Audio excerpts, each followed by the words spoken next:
Bonjour chers élèves. La leçon de vocabulaire d'aujourd'hui, c'est les synonymes. Alors vous savez que les synonymes sont des mots qui ont un sens proche. Les synonymes, ce sont des mots qui ont un sens proche. Regardons cette bande dessinée. Alors Cubitus se vante de ne pas être un chien de race. Qu'est-ce qu'il dit? La preuve, c'est écrit sur mon pédigré. Race indéterminée.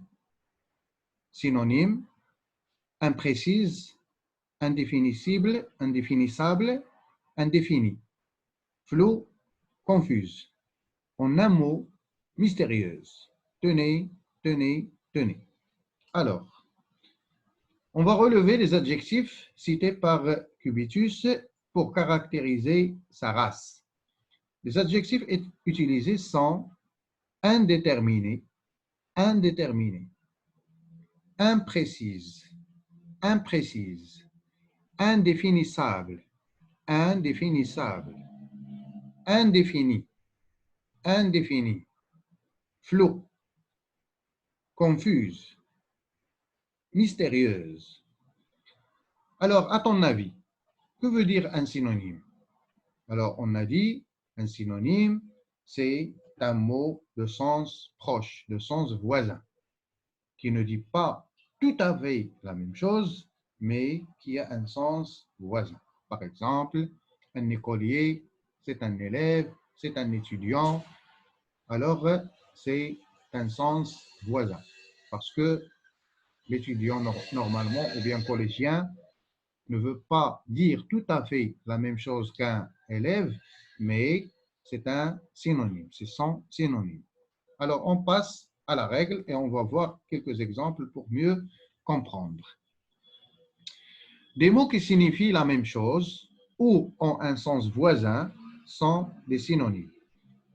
Je répète, des mots qui signifient la même chose ou ont un sens voisin sont des synonymes.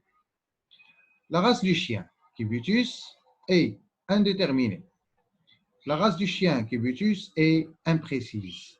Alors, imprécise est le synonyme de indéterminé.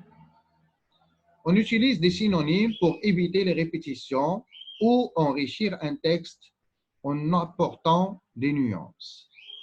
Quelle délicieuse odeur! C'est le parfum du chocolat.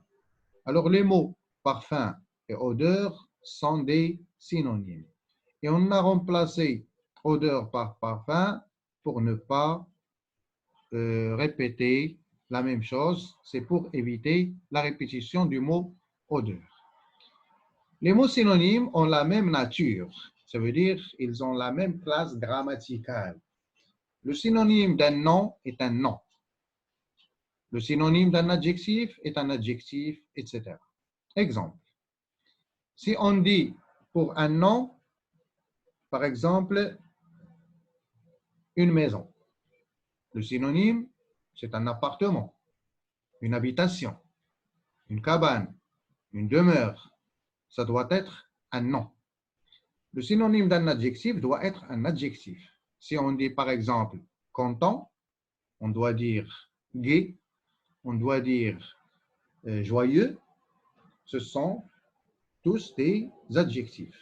Alors, pour un adjectif, il faut trouver un adjectif. Pour un nom, un nom. Pour un verbe, etc. Selon le contexte, un même mot peut avoir des synonymes différents. Par exemple, une chambre obscure, une chambre sombre, une idée obscure, une idée incompréhensible. Alors, on ne peut pas dire une idée sombre, on peut dire une idée obscure, mais pour trouver un synonyme de obscur selon le sens de la phrase, selon le contexte, on dit incompréhensible. Ça veut dire qu'on ne peut pas comprendre. Alors, on va voir plus de détails durant les applications, les exercices d'application dans la séance prochaine. Au revoir.